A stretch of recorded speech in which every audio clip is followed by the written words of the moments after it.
जीअं त honourable court में मौजूदु आहियूं, पाण ॾिसूं था त असांजो केस प्रोसीड थिए थो पियो ऐं अल्हम्दुलिल्लाह सुठे तरीक़े सां गवाहियूं हलियूं आहिनि। हाणे जेके आहिनि फाइनल आर्ग्यूमेंट्स अञा ताईं हलनि था पिया, जेको ॾिसो त हेतिरो 6 महीननि ताईं असांजे केस में जेको आहे सो असांजे गवाहनि खां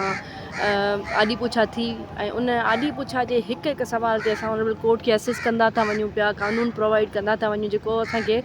यकीनन फेवर करे ऐं जेको आहे सो ऑनरेबल कोर्ट जो हिकिड़ो माइंड क्लियर करे सघे। त इंशाल्लाह पूरी उमेद आहियूं असांखे इंसाफ़ मिलंदो। अॼु तव्हां ॾिठो त अक्यूज़ सरदार चंड जेको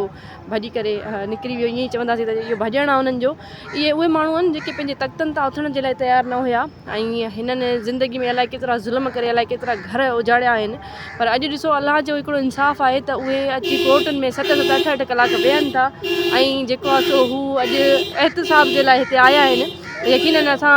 हुननि खे जेको आहे सो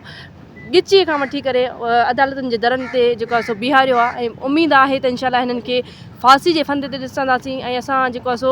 इहा उमेदु रखूं था त असांजे केस में असांजे जेके प्यारा असांजा टे विया उन्हनि जे कातिलनि खे सज़ाए मौत खां घटि न लॻंदी। इहा उमेदु आहे अदालतुनि मां, छो त ॾिसो अदालतूं उहो दर आहिनि जिथे असां जहिड़ा माण्हू पंहिंजा ॾुख दर्द तकलीफ़ूं खणी अचनि था ऐं जेको आहे सो इहा शइ हिते अची करे ॿुधाइनि था त असांखे यकीनन जेको इंसाफ़ मिलंदो उहो असांजे दिलि ते हिकिड़ो फुड़ो हूंदो त जिन ज़ुल्म कयो उन्हनि खे जेको आहे सो सज़ा लॻी। ऐं उन खां अलावा ही मुआशिरे में हिकिड़ो इहो पैगाम ज़रूरु वेंदो त जेके ज़ुल्म कनि था सरदार उहे बची करे कानून खां नथा हली सघनि। त पूरी उमेदु आहे इंशाल्लाह 6 तारीख़ मिली आहे, ईंदासीं केस परसूं। केस में ॾिसो फाइनल आर्ग्यूमेंट्स हलनि था पिया ऐं जेको आहे सो हिन में एविडेंस तमामु घणो हलियो आहे, जंहिंजे करे ई जेको आहे सो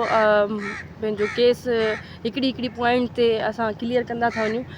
पूरी उमेदु आहियूं त इंशाल्लाह कुझु हेयरिंग्स जे अंदरि जेको आहे सो ही फाइनलाइज़ थी वेंदो ऐं यकीनन फतवा क़रीब आहे। सॼी सिंध जी आवाम खे बि इहा गुज़ारिश कंदमि त सभई पंहिंजे ख़ासि दुआउनि में यादि रखनि, छो त हीअ जंग ॾिसो न फ़क़ति मुंहिंजी न आहे ऐं सिंध जी आवाम जी जेके दुआऊं आहिनि यकीनन उन्हनि जे